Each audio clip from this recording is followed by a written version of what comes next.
eu sou o Gerardo Lima, estamos aqui para mais um Unicast, o podcast dos oficiais de justiça. E hoje eu trago aqui, que é extremamente importante para todos os oficiais de justiça, o Dr. Rucielton Barroso, que é o advogado que coordena a equipe da FCTF Advogados, que atende os oficiais de justiça do país inteiro. Rucielton, muito obrigado pela sua presença aqui hoje. Muito obrigado, Gerardo. É sempre um prazer estar aqui. Ótimo. Eu queria assim, pedir inicialmente para você falar de maneira resumida, assim, de um panorama geral das principais demandas judiciais dos oficiais de justiça, assim, com quais são os temas que você tem mais trabalhado em prol dos oficiais? Entendi, Gerardo. A gente tem muitos temas, né? A gente é uma entidade, o Sindojus nasceu em 2017, então a gente tem várias ações antigas, tem algumas novas, tem algumas ações antigas que a gente também está reproduzindo elas para a nossa entidade nacional, né? Para tentar proteger todos os oficiais de justiça federais no Brasil. Então a gente tem diversos temas, né? A gente tem muitas questões relacionadas com a própria mudança da Previdência. Então, a gente tem 6 ações, a gente tem mais uma 7ª agora que a gente está preparando a respeito de uma mudança que foi feita no tempo de contribuição exigido para as mulheres terem uma aposentadoria de 100%. A gente entende que igualar os 40 anos de homens e mulheres é indevido, né? Então é mais uma ação que a gente está preparando e no começo do ano agora a gente já deve estar com ela rodando. E a gente tem diversos outros temas que tanto afetam os servidores mais antigos, né? Como as questões das VPNIs, as questões justamente das regras de aposentadoria, as questões da licença prêmio, né? Convertida em pecúnia, quem teve licença prêmio, quem acumulou e acabou não gozando. E outras questões. Então, assim, o que a gente tem atualmente em movimento, né? São ações relacionadas com a Previdência, 6 ações relacionadas com Previdência, diversos temas, tem várias que não se aproveitam para todos os nossos servidores, né? Tem ações que militam a respeito da questão da doença, se teve uma doença grave, então a gente espera que ninguém tenha, mas caso alguém tenha, a gente conseguir proteger essas pessoas, questões de pensão por morte, justamente essas questões de previdência, né, da alíquota que está sendo cobrada. Então, tem várias nesses tipos. A gente tem uma questão também que a pandemia trouxe para a gente, né, trouxe esse tema para a gente acabou ajuizando uma ação e saiu vitorioso como sindicato, né, como o Sindojus, que é justamente a questão da insalubridade, da gente poder receber uma insalubridade por ter sido uma das únicas categorias, né, junto com os médicos, junto com os enfermeiros, que continuou trabalhando na linha de frente, né, no judiciário. Praticamente fomos os únicos que permaneceram na linha de frente, tentando efetivar medidas urgentes, tentando efetivar todo tipo de medida que era entendida como urgente, que não poderia aguardar, como algumas outras puderam, né, durante a pandemia e não podiam ser cumpridas de forma eletrônica. Então a gente tem diversas ações aí do que eu me lembro aqui de importante para os oficiais de justiça, várias financeiras, outras do ponto de vista de saúde, né? Então a gente fez diversos movimentos durante a pandemia para fazer uma atualização das formas de citação, as formas de intimação. A gente conseguiu, com essas medidas, né, junto com o CNJ e também todo o trabalho que a gente fez aqui em Brasília, para que fizessem portarias nacionais, né, de permitir uma intimação por meios eletrônicos, né, WhatsApp. O próprio primeiro foi aquele Cisco Webex, né, depois foi abandonado e foi para esses meios mais comuns de WhatsApp, pelo próprio e-mail. Então a gente conseguiu, já impulsionado pela pandemia, conseguiu modernizar um pouco a nossa categoria. E isso aí é um caminho sem volta, né? A gente está enfrentando algumas questões agora também dessas tentativas de modernizar, dar novas atribuições aos oficiais de justiça, tentar retirar algumas, né, que a gente vem lutando contra a questão da desjudicialização da execução. Vocês estão lá à frente, lá com o pessoal do Legislativo, que também lá trabalha conosco lá no escritório.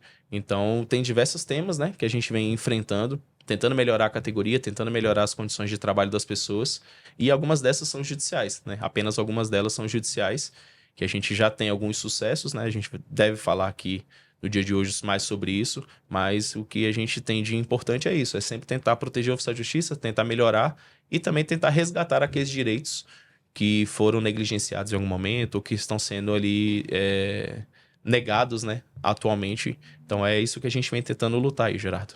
Perfeito. Agora, assim, pegando esse panorama aí que você fez para a gente ir aprofundando, né, algumas questões que interessam muito aos oficiais de justiça. Queria que você explicasse um pouquinho para o pessoal, assim, muita gente perguntando sobre o cumprimento de sentença dos 13,23%. qual é o fundamento dessa ação, como é que está a situação dela, e assim, muitos colegas de outros estados perguntando também se tem alguma chance deles executarem. Dá um panorama para a gente da questão dos 13,23%, por favor. Ótimo. A ação dos 13 foi em 2003, né, o governo federal que tinha vencido aquele pleito, ele tentou fazer um reajuste unitário para todas as categorias federais. Só que ele entendia que quem tivesse um salário maior receberia um valor de percentual de reajuste menor.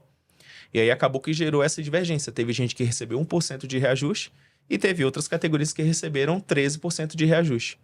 Aí a entidade generalista, né, que protegia os oficiais de justiça naquela época, né, o Sindijus, ele entrou com uma ação falando que isso aí violava a isonomia, que não era possível que categorias que têm ali vinculadas ao mesmo órgão recebessem percentual de reajuste diferenciado. E aí saiu vitorioso nessa demanda, o juiz mandou aplicar o maior reajuste que foi concedido às categorias, que aplicasse aquilo ali a todas as demais categorias. Quem entrou, né, quem tinha ali a proteção de um sindicato, conseguiu atrair essa responsabilidade e essa coisa julgada. Aí demora bastante, as coisas são assim mesmo, é uma ação de 2007, chegou a transitar em julgado só em 2015, né, essas questões, e agora foi iniciado no ano passado o cumprimento de sentença.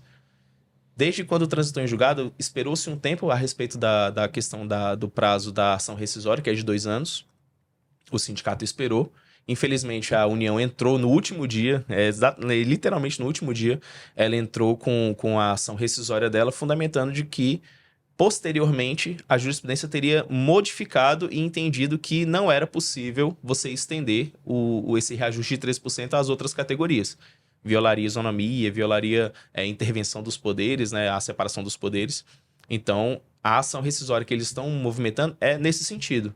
Contudo, a defesa que vem sendo feita nesse processo é de que tem uma súmula do próprio STJ, do STF, desculpa, que fala que não é cabível uma ação rescisória por mudança de jurisprudência.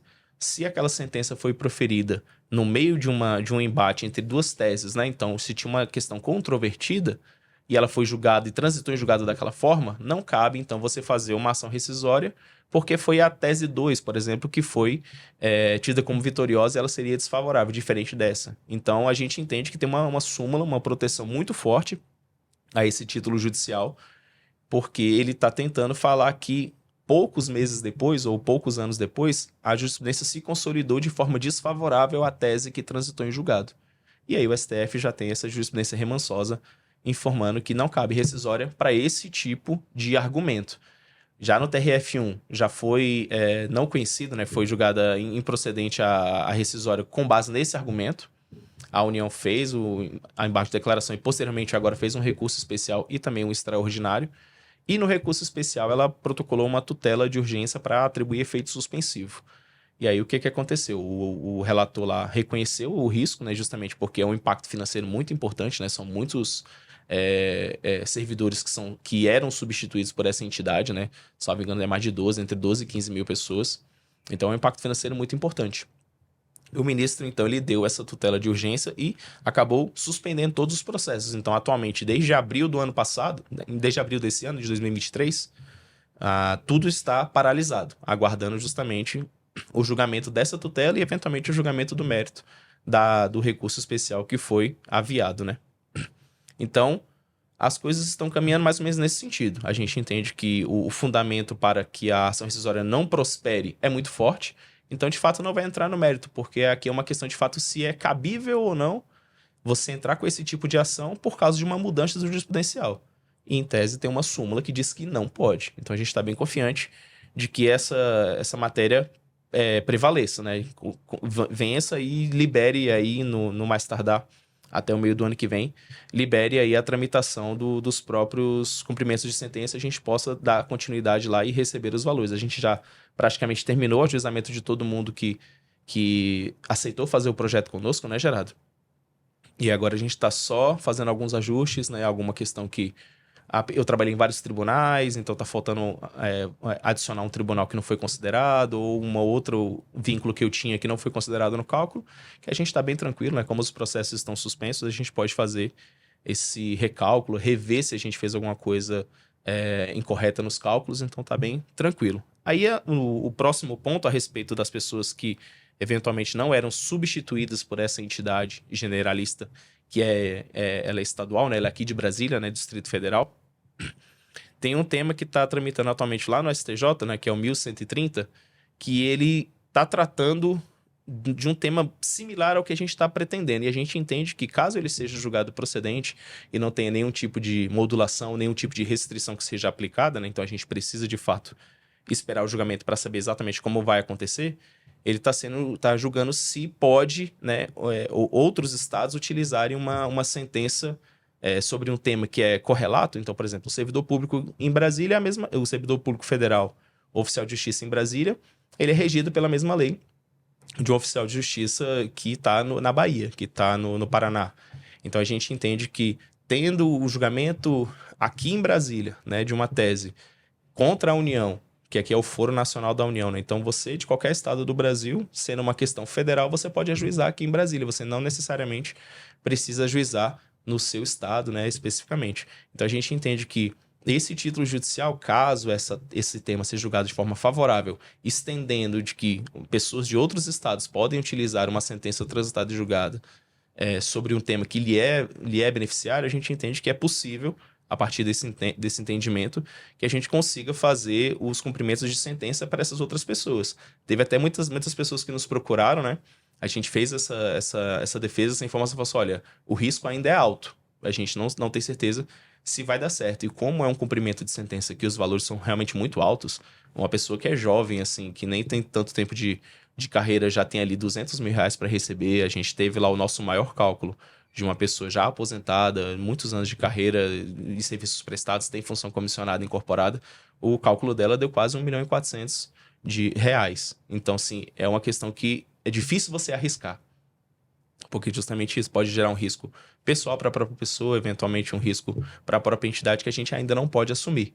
Mas a gente espera que, com esse tema sendo julgado e ele sendo julgado da forma que a gente entende, que é justamente liberando esse cumprimento de sentença de uma tese específica julgada, ainda mais se for julgada aqui em Brasília, que é o Foro Nacional, a gente conseguir estender os benefícios para todos os nossos filiados do Brasil afora, né? Tanto das nossas próprias sentenças como Sindojus, ou eventualmente de outras sentenças, assim, de outras entidades gerais antigamente, né? Que representavam anteriormente os oficiais de justiça. Ah, excelente. E na verdade, assim, é o mais justo, né? Quando você está falando de uma carreira nacional, o benefício que vai ser concedido para um oficial de justiça em Brasília, né? Integrante do Poder Judiciário da União, ele também deve ser estendido para os oficiais de justiça da Justiça Federal, do Trabalho, Militar dos outros estados, né? Não tem por que ser um tratamento diferente se o direito é o mesmo. Exatamente. A regra, né? E a lei que regula a carreira é a mesma para todos. O que tem diferença, às vezes, é uma indenização de transporte, é uma verba indenizatória, é uma verba ali de eventual de gratificação, que pode ser um pouco diferente, mas a forma, o bruto da carreira é igual em todos os estados, é igual no Brasil inteiro. Então, se você tem algo que diz que o seu vencimento básico está sendo calculado de forma incorreta, não faz sentido você fazer essa restrição para apenas quem é efetivamente substituído ou eventualmente filiado. Então, se é então, a gente poderia caminhar já aqui no Brasil para essas questões de fato serem julgados os temas, né? Em vez de ser a questão entre o Gerardo e o Russielton, ser uma questão de que, ó, esse tema é decidido dessa forma. Então, isso fortaleceria as jurisprudências, fortaleceria os precedentes, né? E faria com que o próprio judiciário do Brasil caminhasse mais rápido. Em vez de você ter que julgar caso a caso, você, de fato, consegue eleger, entende que aquilo ali é correto e aquilo ali é extensível a todos, né? Você não necessitaria de ter uma decisão judicial transitada e julgada entre A e B para que aquilo ali seja, de fato, válido, né? Então, ainda mais essas questões profissionais relacionadas à União Federal com os seus servidores ou o próprio Estado contra os seus servidores. Se é entendido que a forma de cálculo foi incorreta, não seria necessário uma decisão judicial para que aquilo ali fosse aplicado. Deveria ser administrativamente incorporado e aplicado para os seus próprios servidores. Perfeito. Na verdade, essa é a ideia das ações coletivas, né? No Brasil trouxe dos Estados Unidos a ideia das class actions, né? No sentido de você uniformizar o direito, né? As pessoas que estão naquela situação vão ter o mesmo direito. Não tem sentido haver essa diferença. Os colegas também têm perguntado quais foram os últimos movimentos dentro desse processo. Teve um parecer do Ministério Público exatamente nessa linha, né, de que não, nesse caso não caberia a rescisória e, portanto, né, as execuções devem continuar correndo normalmente, não foi isso? O parecer do Ministério Público foi na tutela, né, do recurso especial dos 13%, mas lá você já vê na leitura daquele parecer que ele já adentra e já enfrenta as teses que estão sendo tratadas lá na ação original. Então ele já fala que está utilizando a ação rescisória como se ela fosse um recurso, e não é isso, né, que o objetivo da ação rescisória é justamente corrigir uma injustiça, né? Então é uma questão baseada em revaloração de provas ou novas provas que não foram apresentadas. Então essa rediscussão do tema é incabível.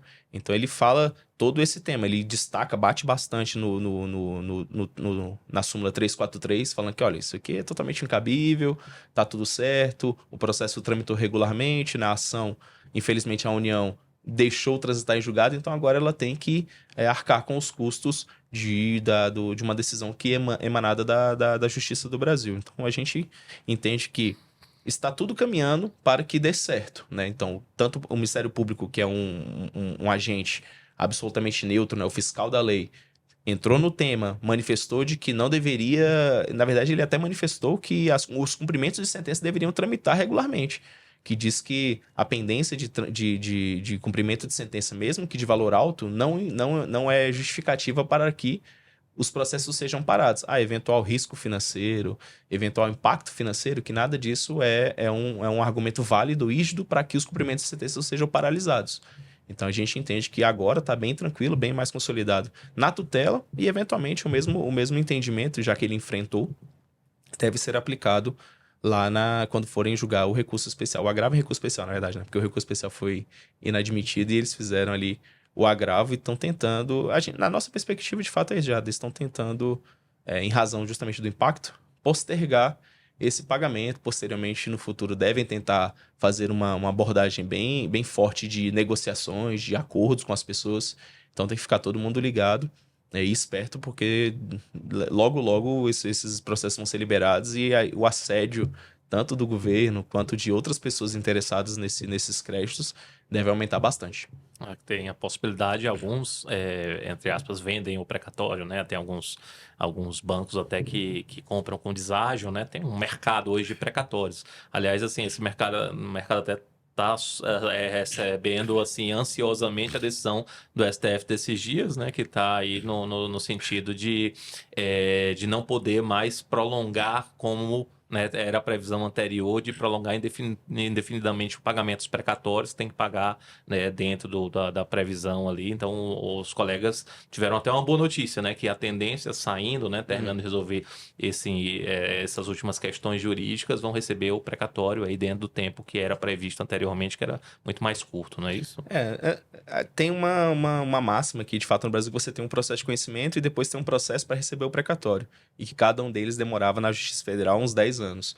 Então, eu vou deixar para os meus netos, eu recebo essa ligação sempre. Então vai ficar para meus netos, né, doutor? Eu assim, não, é possível, mas vai ter os acordos. Então, utilizando justamente desse tempo prolongado de recebimento, é que a União viu uma oportunidade de fazer alguns acordos. Então, ela vai lá, oferece lá 30%, 50% do valor do seu precatório que já está registrado para tentar fazer um acordo e você receber imediatamente. E aí cada um sabe onde o calo aperta, né, geral? As pessoas acabam aceitando então é uma possibilidade. E também eu já analisei, inclusive lá no escritório eu já analisei algumas minutas de compra de cessão desses precatórios dos 13. Um pessoal que conseguiu entrar bem rapidamente com o cumprimento de sentença. O precatório foi emitido, né? Foi enviado lá para ser registrado no TRF1. Não tinha sido registrado ainda, mas já foi abordado por uma empresa, uma securitizadora, e essa securitizadora fez lá apresentou um contrato para comprar. E o deságio foi bom, assim, eles pagaram do valor que estava registrado, eles pagaram 70% do valor que estava sendo apontado. Só que diversas ressalvas. Caso isso aqui seja revertido, você tem que devolver os valores. Então tem algumas questões que é importante você buscar o seu advogado, pedir para analisar esse contrato, porque de fato é um negócio importante. É um acordo que você faz hoje, que ele vai ter efeitos daqui a 5, 6 anos, então você precisa tomar algumas prudências para, eventualmente, se a decisão for for revertido ou acontecer alguma outra coisa que esse valor não seja recebido, é possível que essa empresa que comprou o seu crédito queira algum tipo de reembolso. Então é sempre importante, qualquer tipo de contrato que você vá assinar, ainda mais envolvendo valores altos, que vocês procurem os advogados. A gente está lá totalmente disponível, a gente tem diversos setores lá no escritório de consultivo, setores especializados em empresarial, setores especializados em contratos, a gente poder analisar e fazer algumas sugestões. Claro que vai caber a parte decidir se vende ou não, mas a gente vai fazer os apontamentos daquilo que ela tem que ter cuidado, né? Que a advocacia consultiva, né, Gerardo? A preventiva, para que você saiba exatamente onde você está entrando. O importante é a pessoa tomar as decisões consciente. Aí depois ela vai decidir com o que ela vai trabalhar ali em termos de percentual e de acordo com o que ela está assumindo ali de responsabilidade, mas ela ter toda essa orientação é fundamental, né? Fundamental. É extremamente importante.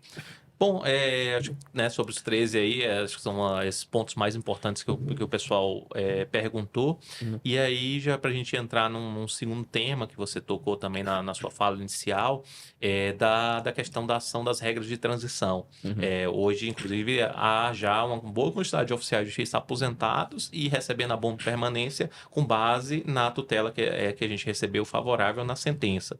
Então, como é que está essa ação? Qual é o fundamento dela? E, assim, como é que está a ação para os colegas dos outros estados também? Ótimo. Essa é uma ação, é uma dessas levas, né? Uma ação antiga que a gente está reproduzindo ela também para a nossa entidade nacional. Então, a nossa ação, como o Sindojus DF, né? Então, infelizmente limitada nesse momento para quem é lotado aqui em Brasília ou é vinculado aos órgãos aqui de Brasília, ela foi julgada procedente. Na sentença, o juiz já deferiu a tutela de urgência, permitindo que essas pessoas se aposentassem pelas regras antigas. Então, a cada vez que foram fazendo modificações na forma de aposentadoria, foram criando algumas regras de transição que permitiam que as pessoas se aposentassem com uma regra diferenciada. Então, lá quando fizeram a inclusão da idade mínima, que antigamente você tinha apenas contribuição, né? Uma contribuição necessária, não importa a idade que você tinha, você aposentava. Aí o Fernando Henrique Cardoso foi lá e colocou uma idade mínima. E aí, quando ele coloca a idade mínima, ele coloca uma regra de transição para dar uma facilitada. Então, assim, se você tem muita contribuição, você consegue se aposentar com uma idade mais cedo. Ou se você tem tempos de outros órgãos, você consegue averbar e aposentar integralmente do mesmo jeito com o seu salário. Então, a gente tinha regras foram criadas em 2003 e 2005 que tinham regras de transição. Então, você tinha uma idade inferior à que é hoje para aposentar, ou você tinha essa regra, essa é a mais vantajosa de todas, que ela acabou em 98, né? Em 98 foi que foi incluído a idade mínima.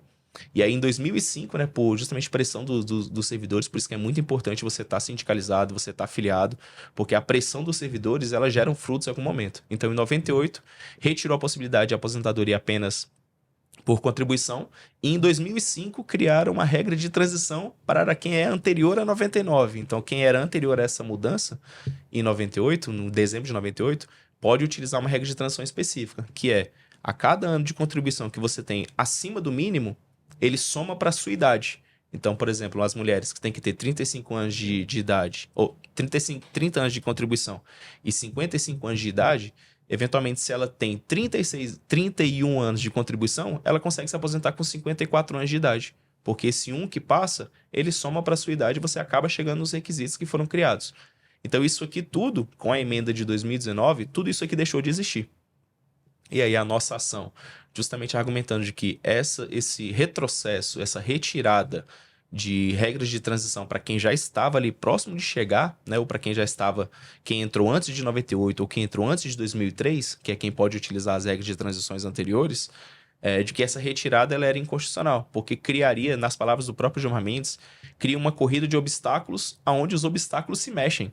Então você está ali pensando que 55 anos de idade com 30 de contribuição, e eventualmente agora chega que a regra de transição mais vantajosa que tem é uma que você tem que ter 57 anos, que é justamente desde que você pague um pedágio de tudo aquilo que faltava. Então pode ser que a pessoa que faltava 1 ano para se aposentar, com essa regra antiga, né, como ela era jovem, agora ela vai ter que trabalhar mais 4 anos e eventualmente ainda vai ter que pagar um pedágio de 100%. Então tudo que faltava, ela vai ter que trabalhar após completar.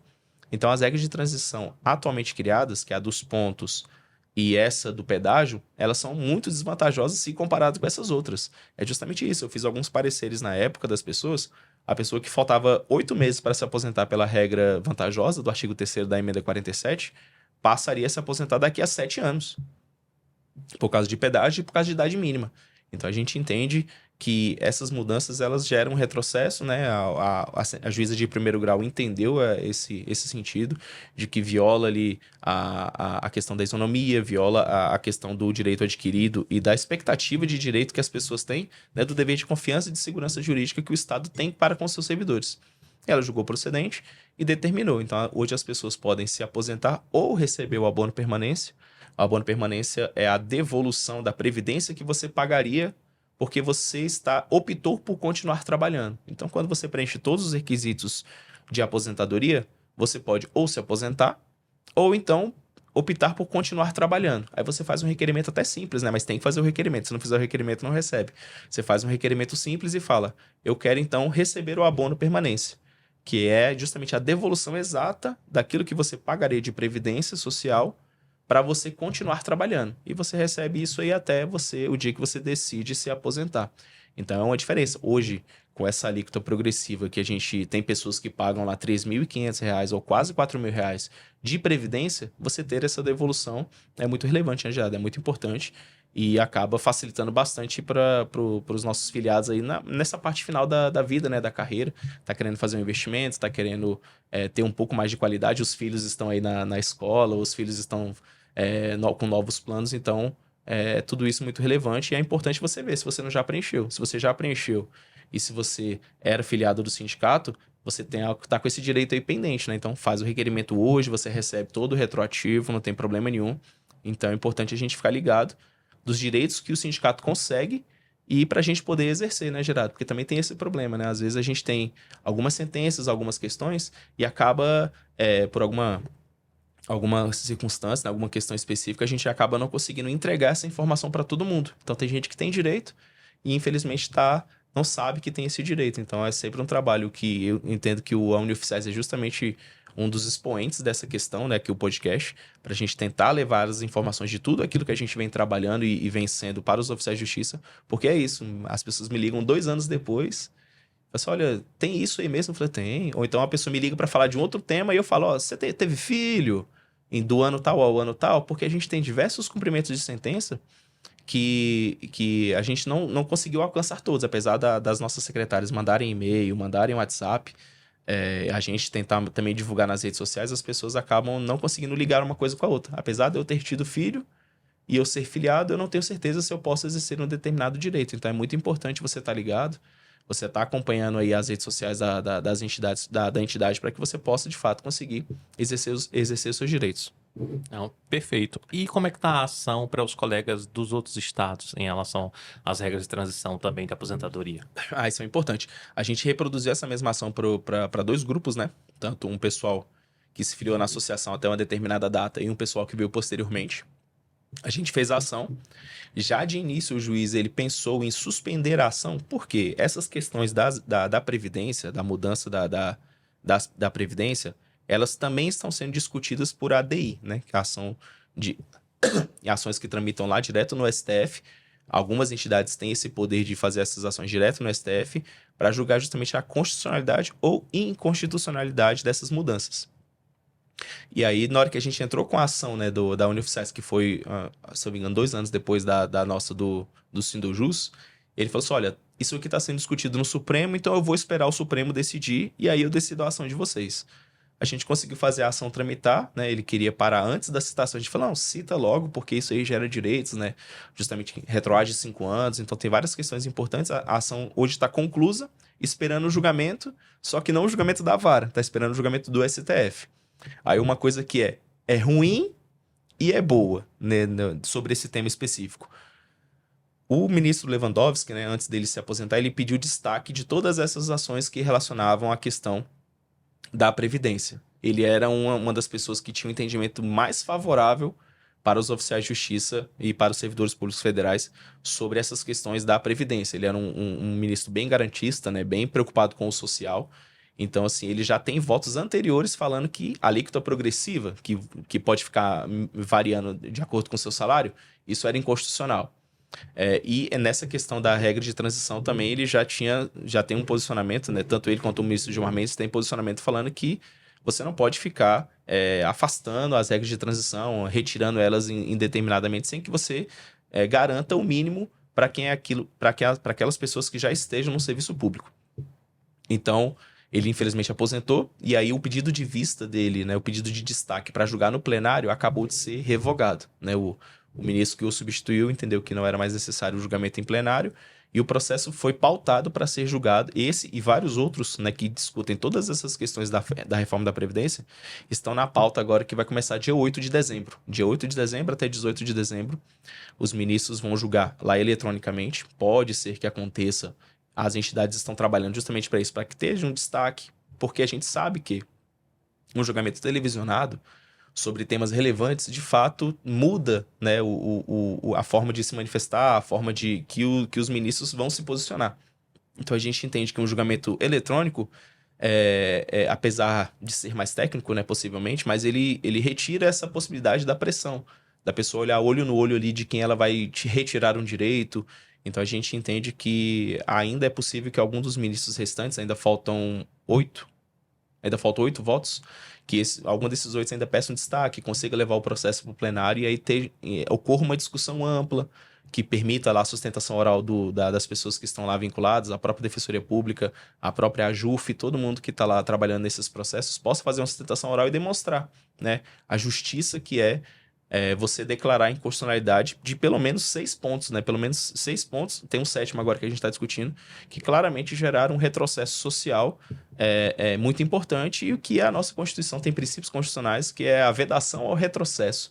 É justamente isso. Depois que eu concedi um determinado benefício, para que eu possa tirar esse benefício, assim, a conjuntura, a situação e as justificativas, ou o bem da vida que eu tô ali em contraposição, né, pesando contra, tem que ser muito relevante para que eu possa, de fato, retirar um direito que já foi adquirido pelas pessoas. Então a gente entende que é um momento muito importante, tem que estar todo mundo ligado, a gente deve mandar os informativos, né, os relatórios sobre o que vai acontecer, mas agora a gente está num momento meio tenso a respeito de todas essas ações previdenciárias, né, as 6 que a gente tem em curso, porque é possível que agora, no final do ano, decidam tudo. E o primeiro voto, o voto do relator, ele não é favorável, ele está tentando manter tudo que foi alterado, né? O ministro Barroso acabou por entender que tudo que foi alterado está correto, né? E a gente discorda integralmente de tudo que ele falou. Então a gente espera que os próximos votos aí sejam favoráveis e a gente consiga fazer uma maioria favorável aos servidores públicos. Isso é interessante, tem mais um aspecto, que é a questão do direito adquirido às regras de transição, né? Porque é possível até mudar o regime jurídico, né? Não há direito adquirido ao regime jurídico, mas quando você tem já uma regra de transição que beneficiou os servidores que já estavam na carreira em determinado momento, não tem o menor sentido alterar, porque senão qual é a lógica de uma regra de transição, se ela pode ser alterada a qualquer momento? Então, quando se estabelece uma regra de transição, quem já está na carreira tem o direito adquirido àquela regra de transição, ainda que eventualmente depois seja alterado, mas a regra de transição, ela não tem sentido ter alteração, porque senão não há segurança jurídica nenhuma. A qualquer momento tudo pode ser alterado. Exato, Gerardo. Assim, eu já conversei com várias pessoas, assim, e as pessoas me falam isso. Você se tornar um servidor público é uma opção de carreira. Então você rejeita todas as carreiras, eventualmente privadas, que você poderia ter, para você se tornar um servidor público, né, e servir a nação. Então, quando você faz ali o seu contrato, né, quando eu prestei o concurso e eu entrei e as regras são ABC, a minha expectativa é que daqui a 25, 30 anos, 40 anos, eu me aposente com as previsões que eu tinha quando eu, de fato, fiz esse contrato aqui com o poder público para eu me tornar esse servidor público. Eventualmente, se não é mais vantajoso, você sai, né, e vai para a iniciativa privada. Só que a gente entende que é justamente isso. Você fez a sua carreira e a aposentadoria do servidor público, ela era melhor do que a aposentadoria privada, e isso atraía grandes mentes, né, para se tornarem servidores públicos federais, justamente com o objetivo de que, no futuro, eu tenho certeza de que eu vou ter uma garantia, de que eu vou ter uma questão aqui bem estabilizada. Então, a gente entende que a aposentadoria do servidor público tinha grande peso na decisão das pessoas de se tornarem servidores públicos e eventualmente abandonar uma carreira privada. Então é justamente isso que a gente tenta levantar no nosso processo de que, olha, eu não posso, depois de 20 anos me dedicando, simplesmente eu perder as garantias que me foram dadas quando eu me tornei servidor público federal. É por isso que a data de entrada é tão importante. Por isso que eu só posso utilizar uma regra de transição se eu entrei antes de 99. Eu só posso usar essa regra de transição se eu entrei antes de 2003. Porque até a mudança, eu optei por ser servidor público com base naquelas regras, naquele quadro jurídico criado. Se eventualmente você muda, você de fato frustrou a minha expectativa e o contrato, né? E o que eu estabeleci com você. Eu vou prestar o meu serviço, eu vou trazer a minha excelência para o serviço público, pretendendo ter essa remuneração e eventualmente ter esse plano de carreira de aposentadoria. Se você muda qualquer coisa dessas, você de fato viola ali a segurança jurídica que foi estabelecida no momento da sua nomeação, né? No momento que você foi empossado. Fora que tem uma contribuição de valor muito superior ao da iniciativa privada, né? Então, exatamente, você contribui sobre o seu salário integral, né? Tirando ali a verbas indenizatórias e o imposto de renda, você contribui sobre tudo. E aí, você sempre pôde se aposentar com a integralidade do seu salário, a integralidade e a paridade que foi extinta, de fato, em 2003. Então, se eu contribuo sobre tudo, é para eu poder, de fato, ter um cálculo e receber o valor integral. Tem diversas defesas da questão da solidariedade, do sistema que ele não é contributivo, né? Não tem uma conta específica que me remunera. Eu contribuo para o sistema e o sistema me remunera, e por isso você poderia, de fato, contribuir mais e receber menos, né? Mas a gente, de fato, entende que isso aí não é o correto, né? Tem toda uma questão financeira, tem toda uma questão que tenta ser demonstrada, apesar de não ser clara, né? E isso é até um dos temas nessa questão da Previdência que a gente bate bastante, que é a questão do cálculo autuarial. O governo não consegue demonstrar de que a Previdência é, de fato, deficitária exclusivamente. O que ele faz olha, as finanças do Estado estão ruins, então eu preciso pegar esse dinheiro para pagar outras coisas, mas ele não consegue demonstrar diretamente de que as contribuições previdenciárias não são suficientes para pagar apenas a Previdência. Agora, quando você quer pagar todas as outras coisas do Estado, de fato, fica deficitário. Então, tem muita questão que não é clara, não é trazida de forma transparente para a população, né? E eles utilizam disso para ir fazendo essas mudanças, né, Gerardo? Então, a gente entende que, afora todos os problemas que o Estado tem, a gente entende que essa questão da aposentadoria deveria ser algo privilegiado, né? Protegido para no futuro, que é justamente o momento onde você não tem mais a sua força de trabalho, e você precisa agora receber a retribuição daquilo que você colaborou, que as pessoas estão sendo diretamente atacadas. Então, depois que a gente tem tantas ações que discutem a respeito disso, né? Até mais do que outros temas específicos. De previdência é a área que a gente tem mais ações, porque a gente entende que é o local onde toca mais fundo nas pessoas, né? É a pessoa idosa, já a pessoa eventualmente com algumas doenças, né? Que deveria ser protegida e acaba sendo surpreendida com uma redução do seu salário. É verdade. E indo para outro tema também, que engloba o conjunto dos servidores, se refere à ação da incorporação da GAGE como vencimento básico. Qual é o fundamento dessa demanda e como é que está a situação? Tanto aqui dentro do DF, como pela Associação Nacional União Oficiais BR para os oficiais do país inteiro. Ótimo. Também é uma outra ação mais antiga, né, de 2018, que a gente fez com o Sindojus, e ela já tem uma sentença de procedente falando que a GAGE é uma gratificação de atividade judiciária, e ela é paga indistintamente a todos os servidores, inclusive para quem está na inatividade. Então, ela faz parte da reestruturação do PJU, e ela é paga para todo mundo. Você apenas não recebe se você não estiver trabalhando mais no judiciário. Aí eu estou aqui exercendo uma função comissionada no executivo, e aí nesse é o único caso onde você não recebe a sua gratificação de atividade judiciária. Em todas as outras, né, estando aposentado, estando afastado, tudo você recebe. Então, a nossa perspectiva, seguindo o caminho de uma ação que foi tida pelos auditores fiscais, que eles tinham uma gratificação que era a GAT, né, gratificação de atividade tributária, e a nossa é uma gratificação de atividade judiciária. E lá eles demonstraram que como é uma gratificação que ela é paga indistintamente, ela não varia de acordo com a sua produtividade, ela não varia de acordo com a sua eficiência, ela não tem nenhum gatilho específico, simplesmente o fato de você trabalhar no judiciário, você recebe essa gratificação, a gente, assim como eles, está tentando demonstrar de que, apesar dela ser chamada de gratificação, na verdade ela é um vencimento básico, porque é o vencimento básico que todo mundo recebe justamente só por ser daquela categoria. E ele não tem nenhum tipo de variação, então ele não é indenizatório. A gente tem algumas outras gratificações que elas variam de acordo com a sua produtividade, que elas variam de acordo com o que você faz especificamente, tá? Você é um oficial de justiça, aí eventualmente você recebe a GAI, que é a gratificação de atividade externa. Então só os oficiais de justiça recebem.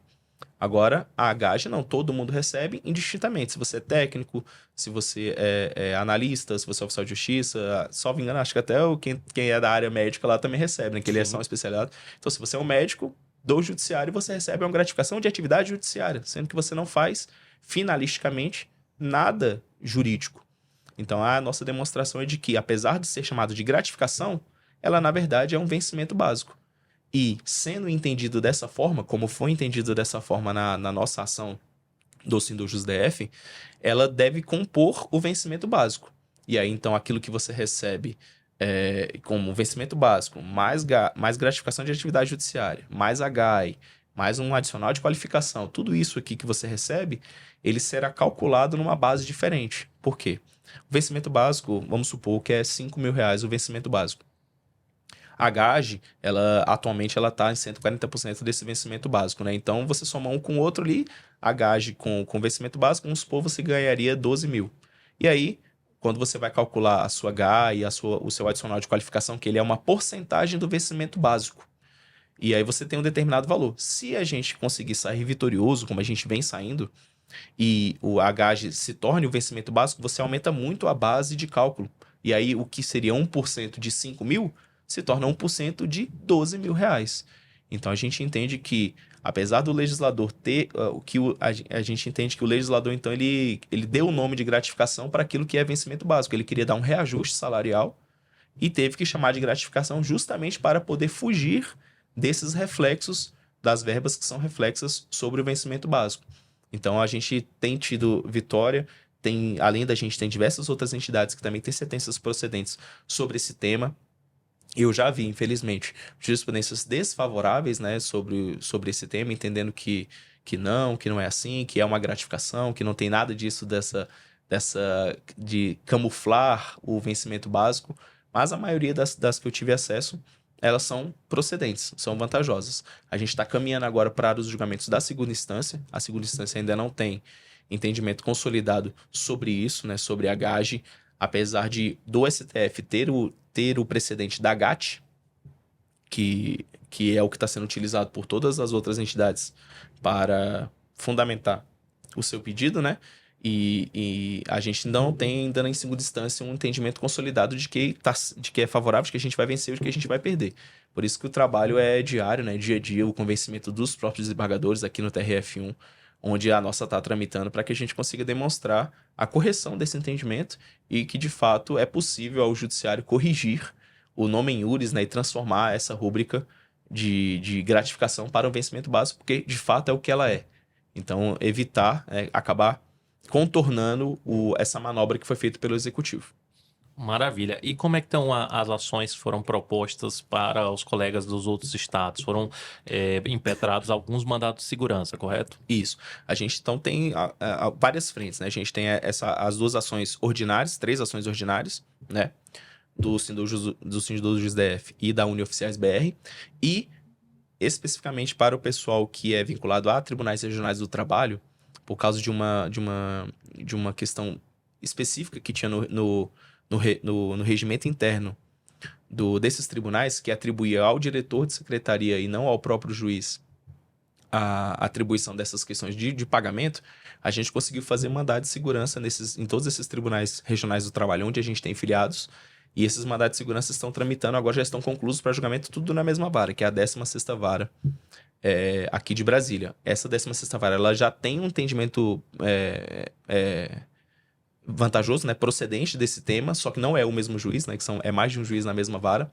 Então a nossa perspectiva é que dê certo. Então a gente tem aqui em Brasília, tem a quinta vara, tem a 22ª, tem a 16ª, que também tem varas federais aqui no Distrito Federal que são favoráveis à nossa tese. Então a gente espera que dê tudo certo, né, que acaba acontecendo o julgamento.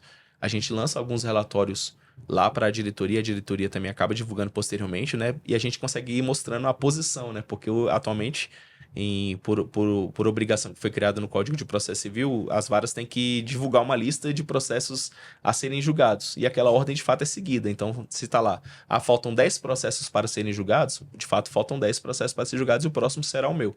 Então, a gente sempre vai atualizando essa lista lá para os pessoais.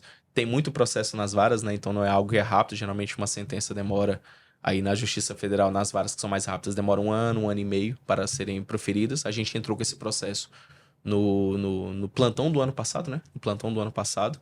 Então a gente espera que agora, no finalzinho do ano, ou eventualmente até março do ano que vem, tenha sentença nesses mandados de segurança, que eles se aplicam apenas a quem é do TRT, né? Que era da questão específica do regimento interno deles, que era diferenciado.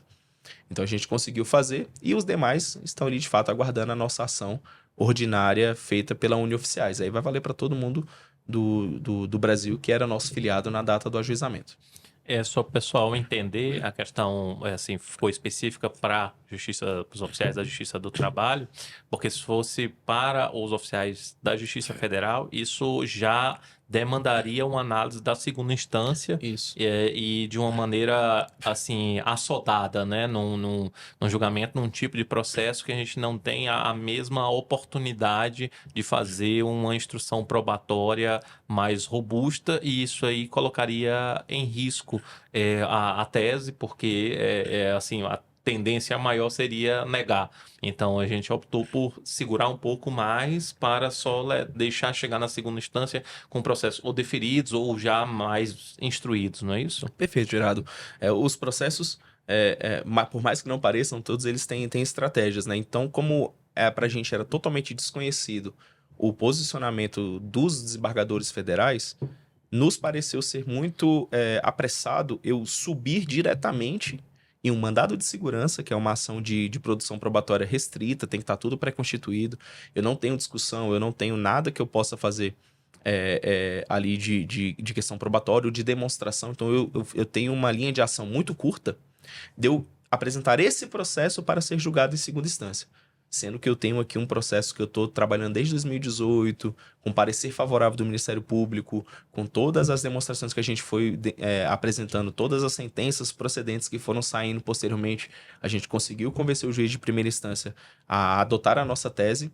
Então, esse processo mais maduro, mais bem instruído, que tem ali pareceres, que tem ali a própria sentença do magistrado citando jurisprudência de outras varas, então sim, é muito relevante, mostrando que a primeira instância está majoritariamente favorável.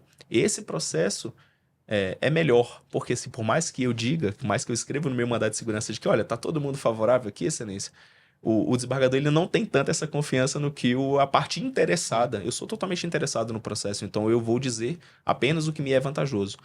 Agora, quando vem de um colega, de um par, dizendo que a primeira instância está favorável a essa tese, o Ministério Público é favorável, isso aqui tem um peso totalmente diferente na hora da gente sentar para poder, de fato, fazer os despachos, fazer o convencimento, né, que é muito importante nessas ações coletivas, né, que é uma questão mais etérea, né, não é algo assim, não é a dor específica de uma pessoa. Então, é um reconhecimento de um direito que depois você vai tentar encontrar os beneficiários. Então, a gente preferiu não fazer, porque, infelizmente, seria uma decisão de um juiz federal e um mandado de segurança sobe diretamente para a segunda instância, e a segunda instância a gente ainda não tem a total previsão do que ela vai fazer. Então, é melhor trazer um processo bem instruído do que eu apresentar um processo limitado e que vai ter basicamente a minha palavra ali naquelas informações, para tentar fazer um convencimento. Então a gente espera, como já está lá em apelação, já tá tramitando, já deve ser julgado aí, ano que vem deve ser julgado o processo do Sindojus, então a gente vai ter maior previsibilidade daquilo que a gente vai fazer. Perfeito. Zelton, outro tema que os colegas perguntam muito, aliás, muita gente vê na internet, né? Assim, todo mundo anunciando sobre essa causa do PASEP. O que é exatamente? Qual é o fundamento dessa causa do PASEP? Quem é que tem direito? O que você está pensando que vai ser a melhor estratégia para a gente conseguir beneficiar os colegas? Essa já é uma discussão bem antiga também, Gerado, que ela teve várias idas e vindas, né? A ação do PASEP é isso. Antigamente, antes de 88, quando você se tornava servidor público, abria-se uma conta, né? Que era a conta do PASEP, e também tem a do PIS, né? Mas a do PIS é de quem é seletista. Abria uma conta do PASEP e lá era depositado uma parte de rendimentos eram depositados nessa conta e eventualmente você poderia sacar isso para alguma questão específica. Ou então, se você não fizesse nada durante a sua carreira, no final você sacava integralmente esse saldo. E lá tinham os valores que deveriam ser depositados, é uma questão conjunta, então tinha ali uma divisão e vai depositar em cada conta. Você também tem as questões particulares que vão sendo depositadas nessa conta, então a expectativa era que quando eu aposentasse tinha lá um fundo interessante lá para eu poder resgatar e agora tocar a minha vida aposentado. O que aconteceu foi que quando as pessoas começaram a se aposentar e ter acesso aos valores do PASEP, na hora que ia lá olhar tinha R$ 1.000. Tinha R$ 2.000, algo que eu contribuí a vida toda. E que deveria ter sido reajustado e corrigido pelo Estado durante todo esse tempo, esses 35 anos que eu continuei contribuindo. E aí, então, surgiu uma tese de que, na hora que foi verificar como que estava sendo feito essas atualizações, o governo estava deixando uma taxa de atualização zero.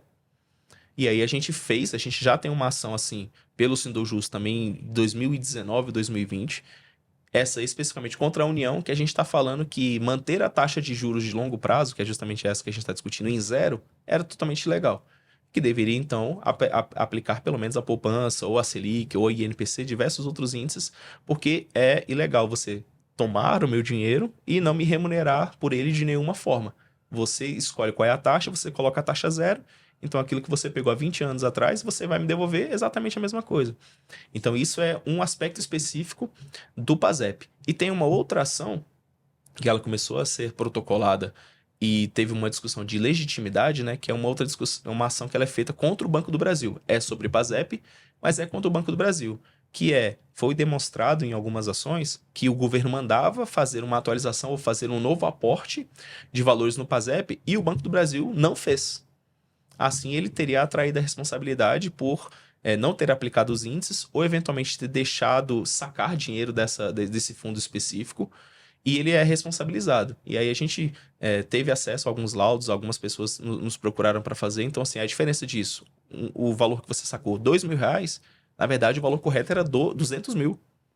Então a gente vai fazer uma ação, a gente já está com ela encaminhada, a ação coletiva pelo sindicato, né, e também pela Associação Nacional, assim que a gente conseguir a autorização assemblear, para a gente conseguir responsabilizar o Banco do Brasil de forma genérica, né? Justamente uma ação coletiva é para isso, demonstrando que ele é de fato responsável por qualquer falha na prestação de serviço, que era administrar essa conta e fazer a inclusão dos valores, assim, quando determinado pelo governo, e também garantir que esse valor estaria ali intacto ao final do período.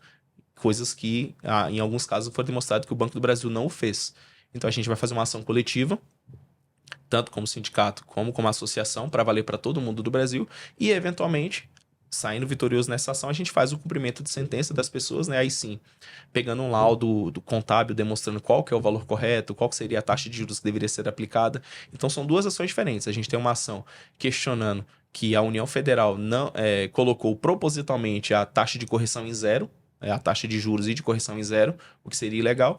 E uma outra, que é essa agora que o STJ definiu que o Banco do Brasil é de fato responsável por qualquer falha que aconteceu, que é essa nova ação que a gente vai fazer contra o Banco do Brasil para que ele seja responsabilizado e indenize. E aí essas ações vão acabar andando conjuntamente mais à frente. Quais são os colegas que têm direito? Os colegas que têm direito basicamente são servidores que se tornaram servidores públicos federais antes de 88 e, de fato, abriu uma conta do PASEP que era obrigatório. Tem uma discussão também a respeito de prescrição, era para ser, em tese, uma prescrição de 5 anos, só que essa prescrição ela começa a contar de quando você sabe que você foi lesado. Então, mesmo que você já tenha sacado há mais tempo esse PASEP, é muito provável que a gente consiga demonstrar de que você só agora ficou sabendo, ou nos últimos tempos, né, você ficou sabendo que você foi de fato lesado. Então, como a prescrição conta do conhecimento inequívoco da lesão, é muito provável que a partir de agora, de fato, que vai contar essa prescrição. Então, mesmo quem tenha sacado há mais de 5 anos, é muito provável que a gente consiga ainda assim preservar esse direito e correr atrás desse dinheiro para vocês. Maravilha. Outra ação que interessa aqui a todos os oficiais, e inclusive como um precedente também fundamental, é a ação que houve, inclusive, já sentença favorável, reconhecendo o direito ao pagamento adicional de insalubridade durante a pandemia. Qual é o fundamento dessa ação e ela pode ser aplicada também para os colegas dos outros estados?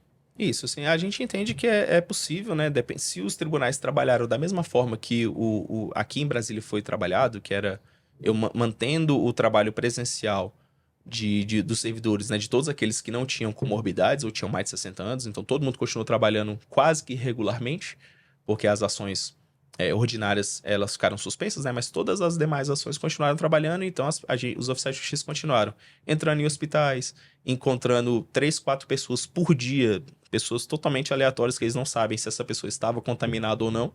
E o vírus, naquela época, né, no ano de 2020, até pelo menos o meio de 2021, mas dá para ser até o final de 2021, ele tinha aquela transmissão comunitária. Então ele passava de uma pessoa para outra, você não sabia quem estava contaminado, tinha gente que tinha o vírus, mas não tinha sintomas, então os oficiais de justiça se tornaram potencialmente vetores de disseminação desse vírus e potencialmente eles se tornaram pessoas muito mais expostas a contraírem esse vírus.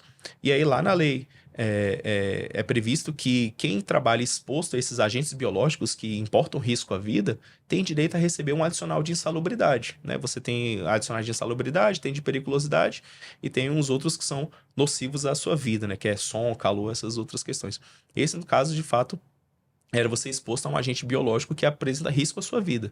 Então, a nossa perspectiva, a gente fez essa ação, a gente primeiro, durante a pandemia, a gente fez um relatório técnico, né, com um profissional da medicina do trabalho que é exigido pela lei, para ele demonstrar como que era feito o trabalho dos oficiais de justiça e que, de fato, eles estavam expostos a risco.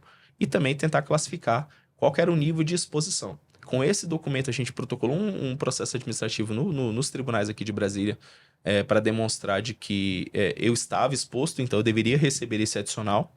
O tribunal acabou falando, não, a sua exposição não é permanente, a sua exposição é intermitente, você de fato não está exposto, e aí a gente teve que buscar a justiça. Na justiça, o magistrado entendeu que as nossas argumentações estavam corretas, falaram que, entendendo que a gente era a linha de frente do judiciário, que de fato a gente estava exposto a todo momento, e aí a única coisa que ele se preocupou em fazer foi uma gradação.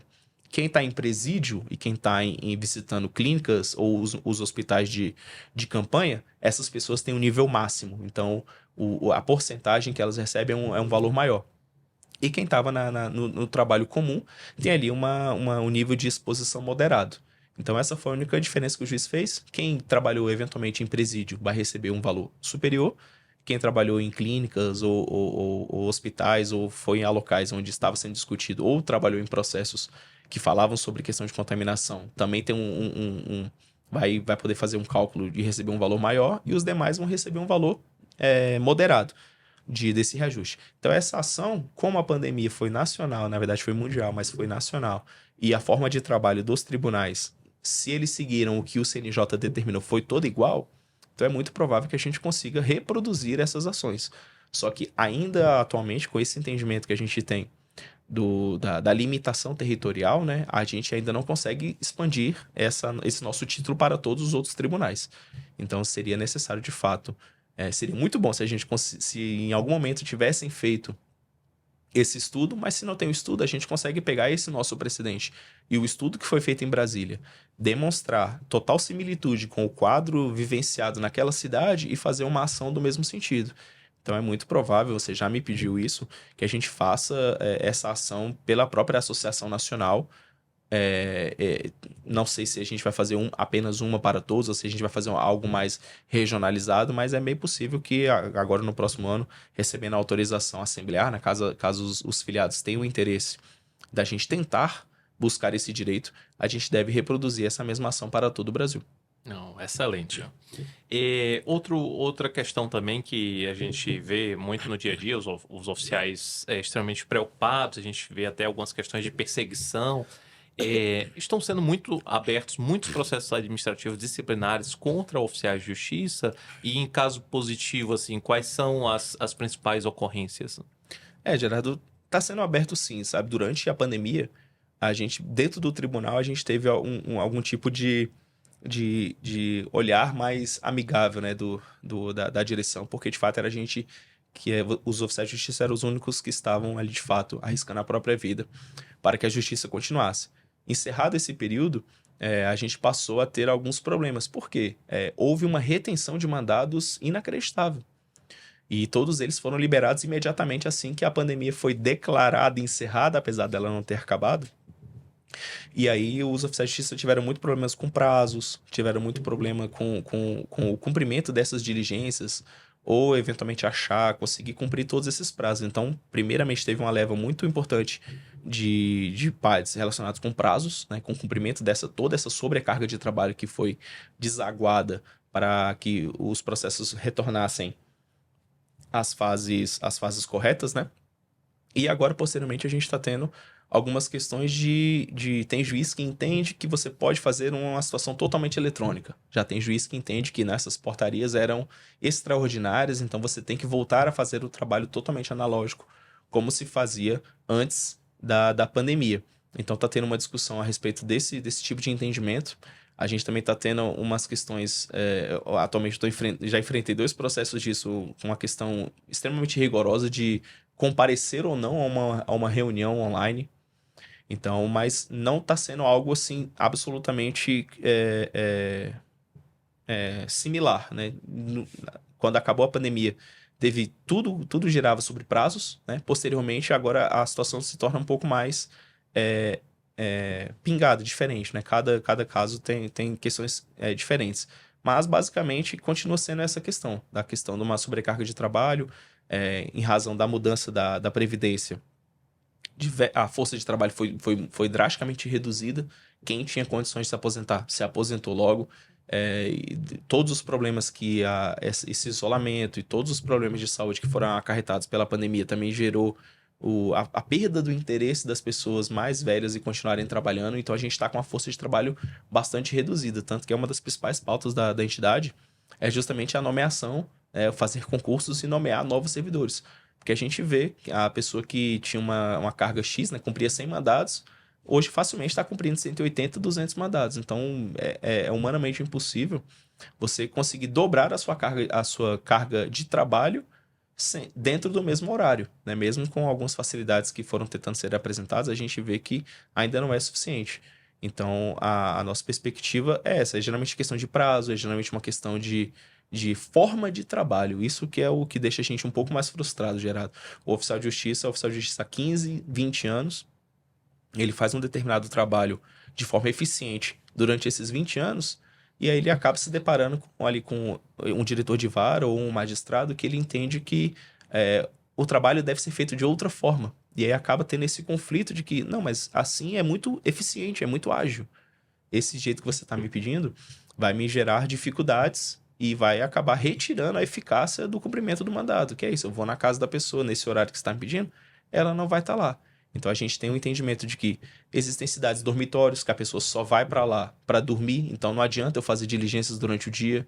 Eu tenho que ir ou muito cedo ou durante o período da noite. Então o juiz não permite que eu faça diligências à noite, não permite que eu faça diligências do final de semana. Então a gente tem várias discussões, porque de fato, ao que transmite, parte dos servidores não entende de fato como que funciona o trabalho do oficial de justiça. Isso acaba gerando a abertura de alguns PADs aí de questões que são realmente burocráticas, coisas simples que não deveriam serem discutidas, né? Se tivesse um pouco mais de entendimento de como o trabalho é feito, a gente conseguiria evitar alguns PADs que são abertos. Mas, basicamente, o que ainda tem acontecendo é questão de prazo, é questão de forma de trabalho, né?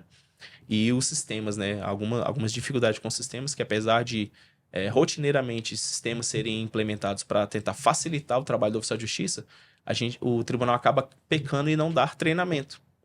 Então a gente tem pessoa com muito experiente no trabalho que trabalhou analogicamente durante toda a vida, que repentinamente ela é jogada para fazer um trabalho totalmente digital sem receber um treinamento. E aí acaba tendo algumas falhas, algumas dificuldades, né? Reduz a sua produtividade.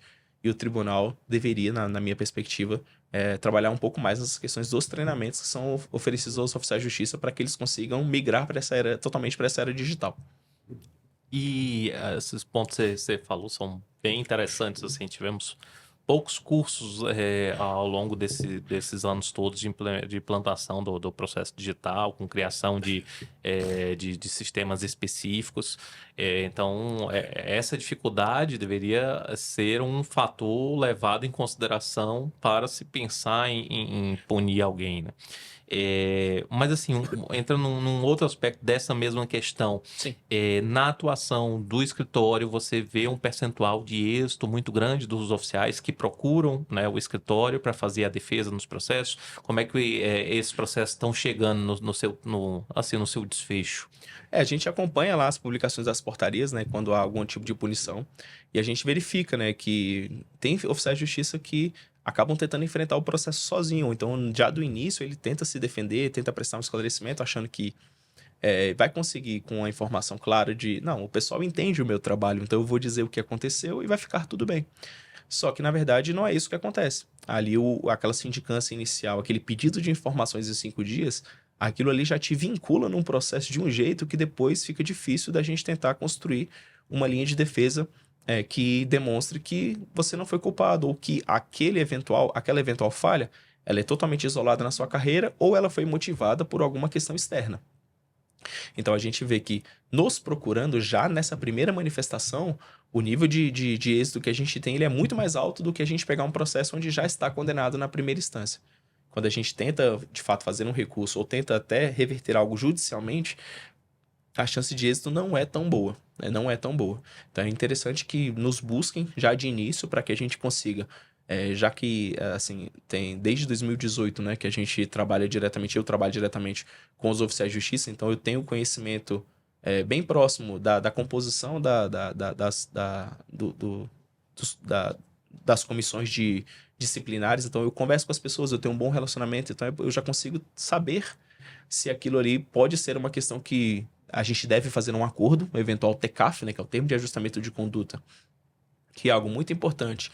E a gente tentou, em todos os tribunais onde a gente também atua e que não tinha essa figura, criar essa mesma figura, a gente conseguiu, né, e na maioria dos tribunais que a gente atua, criar essa forma, porque é um acordo que é feito que, eventualmente, houve uma falha, mas é uma falha muito leve.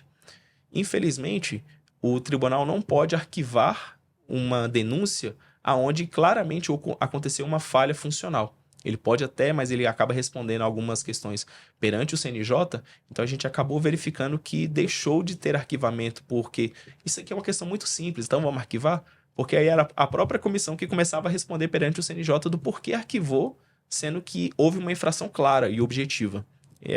Claro e objetiva, o que eu quero dizer é prazo. Você tem 20 dias para cumprir um mandato. Aí você vai lá e entrega com 30 dias. Mas foi a primeira vez na minha vida, não teve prejuízo nenhum. Aí a comissão ia lá e arquivava esse processo. Posteriormente chegava o relatório ao CNJ e o CNJ, mas a infração é objetiva. Ele tinha 20, ele demorou 30. Por que você arquivou o processo? E aí passou por uma situação de que eles não poderiam mais arquivar os processos com infrações leves. Então eles criaram esse termo de ajuste de conduta, que você pode, você reconhecendo que você cometeu um determinado tipo de infração, você faz um acordo se comprometendo a ajustar a sua conduta pelo próximo ano. Então, nesse próximo ano, se você não voltar a reiterar, não voltar a cometer uma outra infração, nada é registrado nos seus assentamentos funcionais. Você não toma advertência, você não toma suspensão, você não toma nada. Fica lá registrado por um ano. Cumprido esse um ano, a sua ficha volta a ser como se você nunca tivesse respondido a um PAD. Então, tornou-se uma inovação importante. Aqui o Tribunal de Justiça, do que eu tenho conhecimento, foi eles que alçaram essa perspectiva. Então, é algo. Então, quando chega bem no começo, eu consigo, de fato, com a experiência que a gente já tem, de tantos trabalhos que a gente já fez, falar, aqui nesse caso é melhor a gente fazer no TCAF, porque a gente não vai conseguir dobrar ou convencer a comissão de que você não cometeu nenhuma infração, ou que, se tem uma infração, ela é motivada por algum outro problema. Então, infelizmente, a questão do excesso de trabalho, a questão dessa falta de treinamento, ela não é aceita como uma justificativa para te eximir totalmente de responsabilidade. É levada em consideração, mas se é apenas essa justificativa, rotineiramente eles acabam falando assim, olha aqui, tem um colega seu do setor que está com a mesma carga de trabalho e ele não atrasou. Então a gente acaba ficando numa sinuca de que, como tem colegas que acabam conseguindo dar carga daquela demanda, né? A gente sabe que trabalhando no final de semana, trabalhando muito além da carga horária, as pessoas acabam conseguindo cumprir uma demanda extremamente sobre-humana. Isso gera ali uma prova contra o oficial de justiça que cumpriu ali, que trabalhou de forma suficiente, né? Dentro do seu horário e preservando, porque a gente entende, né, Gerardo, você sempre fala disso comigo, que o oficial de justiça ele tem que também preservar pela sua saúde. Também, se não for ele, o primeiro a pensar na própria saúde, é muito provável que depois ele não vai conseguir ter o apoio necessário aí no futuro para que ele se cuide. Então a gente tem colegas enfrentando burnout, a gente tem diversos colegas enfrentando questões de síndrome do pânico com o próprio trabalho, em razão dessa cobrança, dessa questão da quantidade de trabalho. Então isso da pandemia para cá, isso foi uma das questões que começaram a pingar lá no escritório, Gerado, assim, e me deixa muito apreensivo, né, muito triste, que a gente vê os oficiais de justiça adoecendo mentalmente. A gente tinha um costume de adoecer fisicamente, né? Tem uma bursite, um problema nas costas de ficar dirigindo. Só que a última tendência, né, infelizmente agora, são os problemas psicológicos, Gerardo. Então, muita depressão, esses problemas de burnout, né, de extremo cansaço, né, de fadiga total mental, né, nem física. A pessoa até consegue fisicamente muito bem, faz academia, faz tudo, só que a mente dela está totalmente esgotada. Então é uma das questões que a gente vem trabalhando. E eu até agora no mestrado, era uma coisa que eu gostaria de falar com o presidente, ver se a gente consegue. Lá no mestrado que eu estou fazendo sobre políticas públicas, a gente fez um pedido em 2018, né, Gerardo? A respeito das condições de trabalho e do adoecimento da nossa categoria, dos oficiais de justiça. Esse ano que a gente recebeu o relatório e lá mostra que o oficial de justiça ele fica doente. O índice de doença nos oficiais de justiça ele é 1,5 vezes maior do que em qualquer outra categoria do tribunal. A cada 100 dias afastados, 9 dias é por um oficial de justiça. Então, com esse estudo que foi apresentado para gente, eu vou fazer lá para um trabalho final que eu estou fazendo de uma determinada matéria lá no mestrado, eu quero fazer um artigo, né, e fazer uma proposta de políticas públicas para a gente apresentar conjuntamente lá no TJ, para que ele crie esses núcleos de saúde mental, núcleos de saúde, de prevenção, porque o que a gente está vendo é que se a categoria de fato não tentar se proteger e forçar o seu empregador a criar esses métodos de prevenção, não tem outro caminho que senão de que vai estar todo mundo doente em algum momento, porque é isso. Tem um grupo de 5 pessoas, alguém fica doente, o trabalho continua. Então, 4 pessoas vão ter que ficar totalmente sobrecarregadas para fazer o trabalho daquela pessoa que está se recuperando. E isso vai sendo uma bola de neve, né, Gerardo? Você trabalhou em setores que você viu exatamente isso acontecendo. Então, eu devo posteriormente lançar aí um relatório, Gerardo, um relatório e também um formulário para que as pessoas possam colaborar disso, né, informar quais doenças estão passando, o que poderia ser interessante, né? O tribunal tem psicólogos, o tribunal tem psiquiatras, então a gente entende que ele tem a estrutura necessária para poder fazer. Só que a gente precisa, então, já que ele não está conseguindo pensar isso por si, a gente apresentar quais são os planos que a gente precisa para tentar cuidar da categoria. Perfeito. Outra ação também que é bem interessante e abrange praticamente todos os colegas é a isenção sobre os descontos previdenciários relativos ao AQT, né, o adicional de qualificação. Qual é o fundamento e como é que está essa ação? Ótimo. Essa ação ela é muito interessante porque é um entendimento já consolidado. Aquilo que você não leva para a aposentadoria, você não pode ter desconto previdenciário. Então, se o adicional de qualificação temporário ou de treinamento, você não leva ele para aposentadoria, então é uma verba que ela é isenta de previdência. Então, tudo que é isento tudo que você não consegue carrear para a sua aposentadoria, você não pode pagar a previdência sobre ele. E o AQT é isso. Foi lançado, né? E a partir de um determinado cursos que você vai fazendo, você vai apresentando, você vai recebendo porcentagens de adicional de qualificação sobre o vencimento básico. E essas verbas, elas eram descontadas previdências rotineiramente sobre elas. A gente fez uma ação como Sindojus, a sentença também foi procedente, né? E a gente está em apelação agora, aguardando. E a gente espera, e a da Unioficiais está tramitando ainda está bem nas fases iniciais, não está andando com a velocidade que a gente espera e que a gente precisa. Mas é isso. Sendo vitorioso, vai ser mais um valor que a gente vai calcular. Então, todos os descontos que foram feitos nos últimos 5 anos, corrigir, aplicar os juros e fazer o cumprimento de sentença para as pessoas, porque até o momento que eles pararem de descontar, a verba continua aí ocorrendo lesão. Se eles pararem agora, a gente vai ter todo o período retroativo de 5 anos da data do ajuizamento para solicitar a devolução desses valores. Mas é basicamente isso.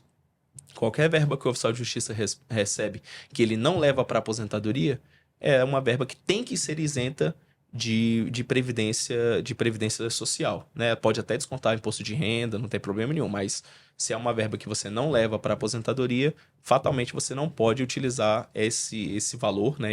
Essa base para desconto de previdência. E o AQT estava sofrendo, né? Esse desconto e a gente fez a ação, já tem diversos precedentes favoráveis sobre esse tema, então a gente entende que é realmente só o tempo de tramitação, que infelizmente não é tão rápido no Brasil, mas é só o tempo de tramitação desse processo para que a gente consiga, de fato, mais essa vitória e trazer esses valores para as pessoas. Muito bom. Tem outra demanda que tem alguns colegas também nessa situação, aí já os colegas mais antigos, que é a ação denominada de opção, né, do artigo 193 da Lei 8.112 Sim. de 1990. Mais uma vez, qual é o fundamento dessa ação, né? E quem é que tem direito e como é que está a situação dela? Ótimo. Isso aí era um direito previsto na 8.112. E se por um determinado momento você tinha executado uma função comissionada, você, ao final, quando você se aposentasse, você poderia fazer uma opção. Por isso que o nome dela é opção do artigo 193. Você poderia fazer uma opção para que 70% dessa função comissionada fosse incorporado aos seus proventos de aposentadoria. Isso é coisa bem antiga, assim. E aí, salvo engano, em 98, houve a retirada da possibilidade de você ter direito a essa opção, porque foi criado uma previsão constitucional de que você não pode se aposentar com um vencimento maior do que o que você recebia na ativa. E a opção, claramente isso acontecia. Você tinha lá o seu salário, você optava por uma função comissionada que você não estava mais recebendo, e isso aumentava a sua aposentadoria. Então, as pessoas se aposentavam com um valor de aposentadoria maior do que o que ganhava quando estava na ativa. E isso foi expressamente vedado pela Constituição. Aí, passo seguinte, foram diversos atos de aposentadoria foram encaminhados para o TCU, e o TCU se deparou com essa questão, e lá em 2005 ele falou que não tem problema nenhum. Se você exerceu a função comissionada, quando você se aposentar, não importa quando, você vai poder fazer opção por essa função comissionada, né, por essa VPNI. Acontece que em 2019, sem nenhuma mudança legislativa, sem nenhuma alteração, sem nenhuma discussão, a única coisa que aconteceu foi a mudança da composição do TCU. O TCU passou a entender que você deveria preencher todos os requisitos de aposentadoria até o ano de 98, para você poder fazer jus à opção do artigo 198. Isso totalmente inovador, já tinha sido enfrentado isso lá em 2005, entendido que não importa, você não precisa preencher os requisitos de aposentadoria. O que você precisa é ter exercido uma função comissionada. E aí você se aposenta, não importa quando. E aí em 2019, então, houve essa mudança. Tendo essa mudança, diversos atos de aposentadoria que estavam lá só esperando para serem homologados, passaram a ser revistos e tidos como ilegais, retornando para retirar essa rúbrica. Então, retirando ali, em alguns casos ali, R$3.000, em alguns casos R$8.000 de função comissionada que a pessoa tinha direito a receber, e mudando totalmente ali a sua perspectiva de aposentadoria. A gente fez uma ação como o Sindojus, a gente também tem essa ação andando como unioficiais, e a do Sindojus também teve uma sentença procedente, declarando a ilegalidade desse novo entendimento do TCU, né, que ele mudou um entendimento já consolidado sem ter tido nenhuma alteração legislativa ou qualquer outro tipo de mudança nesse período. Então, ele criou um requisito, indo de encontro a uma jurisprudência consolidada da Corte de 2005. Aí você imagina, de 2005 até 2019, quantas aposentadorias não foram concedidas com esse entendimento de não, pode receber, não tem problema nenhum. E aí você ganha um prêmio de uma loteria fajuta em 2019, a sua aposentadoria está aguardando para ser homologada, você cai nessa malha e fala assim, não, é função comissionada, se você está aposentando hoje, você não tem direito. E então a gente fez essa ação, já foi declarada a ilegalidade desse novo entendimento do TCU de 2019 e a gente, assim, nos próximos anos, agora a gente consegue executar essa ação para ela volta. Infelizmente, a sentença não deferiu a tutela de urgência que a gente solicitou. Então, agora que a gente fez, agora que a União fez a apelação, a gente vai também fazer um pedido de concessão de tutela antecipada lá na segunda instância para ver se as pessoas já passam a receber. Porque é isso, infelizmente a gente não conseguiu a tutela de urgência no começo do processo, a sentença foi procedente, mas o juiz não deu a tutela, eu fiz um embargo de declaração pedindo ele, mesmo assim ele entendeu que não era o caso. Então as pessoas ainda estão sofrendo com esse desconto. Mas a gente espera aí que nos próximos meses a gente consiga essa tutela, a pessoa volte a receber sem nenhum tipo de problema e eventualmente no futuro a gente solicitar todos esses valores que não foram pagos aí nesses últimos anos, né? Que é uma ação de 2019, então já tem pelo menos 3 anos, 4 anos aí que a pessoa está sofrendo essa lesão, né, gerada. Então vai dar um valor importante para essas pessoas no futuro. Pelo menos vão ser compensadas por isso, né? Exato. Como é que tá a situação das ações, né? Porque aí não é uma ação só, né? Cada um tá tem uma particularidade, né? Na situação individual. Mas as ações dos quintos, né? De uma maneira geral. Você pode fazer um resumo, né? Para nossa audiência? Ótimo. A ação dos quintos tem algumas variações, né, Gerardo? A gente tem uma que é específica dos oficiais de justiça, que é uma que discute se você pode cumular, né, receber conjuntamente os quintos com a GAI. É uma discussão que está sendo discutida atualmente no TCU, por uma representação que foi feita lá em um caso específico de uma pessoa que foi considerada, porque o tribunal passou a entender que essa VPNI que foi incorporada pelos oficiais de justiça, né, ela teria a mesma natureza da GAI. Então, antigamente, quem não era do TJDFT, né, nos demais tribunais, TRT e TRF, antes de ser criado em 2006 a GAI, as pessoas elas recebiam uma função comissionada para exercer um cargo de especialidade que era do oficial de justiça. Só que era necessário ser nomeado.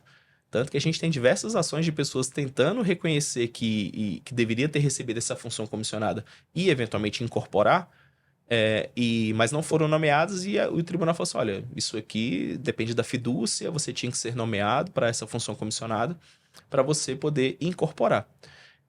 Ótimo. Então, atualmente o tribunal está entendendo que todo oficial de justiça recebia essa função comissionada automaticamente para executar os mandados e que não tinha nenhum tipo de assessoria e tudo mais. Então, o que o tribunal está tentando defender, o TCU, é de que essa função comissionada ela nunca teve função, né, natureza de função comissionada. Ela sempre foi uma gratificação.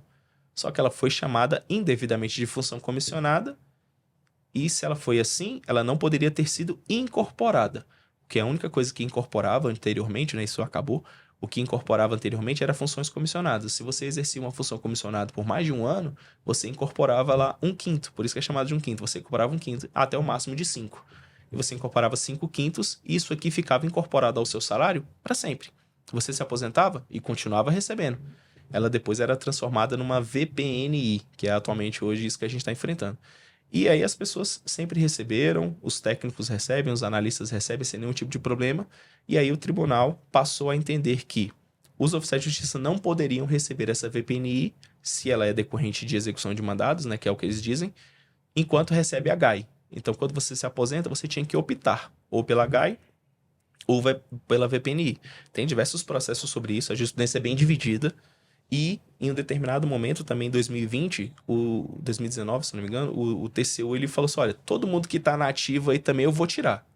Então, um problema que você enfrentava só quando você se aposentava, você passou a enfrentar durante a atividade. E esse é um processo que desde 2020 a gente vem lutando. Tem decisões judiciais, eu tenho decisões judiciais individuais de pessoas que tiveram a verba retirada e a gente conseguiu reimplantar. A gente tem uma ação coletiva andando sobre isso, que infelizmente ainda não tem julgamento sobre isso, mas que a gente entende que caso ela seja julgada vai conseguir proteger toda a categoria. A gente tem ação pela União Oficiais também tramitando a respeito disso, que é para justamente permitir que seja recebido cumulativamente a GAI e a VPNI. aos argumentos de que a VPNI ela era uma função comissionada de verdade, você necessitava ser nomeado, você não tinha quantidade de função comissionada para a quantidade de oficiais de justiça existentes no Brasil, então você tinha bem menos funções do que oficiais de justiça. Então, que não era algo automático. Se não era algo automático, não pode ser esse fundamento de que automaticamente você era nomeado, não se sustenta.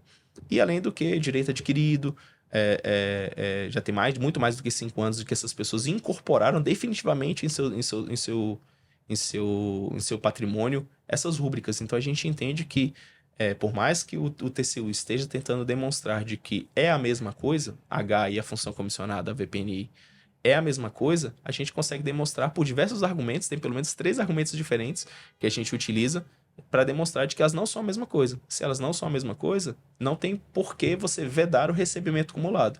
O artigo 16 da 11.416, que veda você receber função comissionada junto com a HAI na atividade. Então, por exemplo, se o Gerardo, em algum momento, se tornar um assessor de ministro, nesse momento ele deixa de ser oficial de justiça, né, temporariamente, e passa a receber uma função comissionada. Somente nesse momento você não recebe a HAI.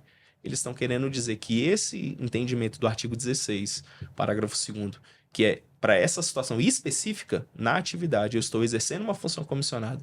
Então, obviamente, eu não estou mais trabalhando externamente, que isso aqui se aplica integralmente, então você não pode receber de forma nenhuma, cumulativamente, a VPNI com a HAI, o que é de fato falacioso, é totalmente incoerente. Tem outras questões relacionadas com os quintos, tem um específico que é os quintos que foram incorporados de 98 até 2001, né, que em tese em 97 os quintos eram para terem sido interrompida a sua incorporação.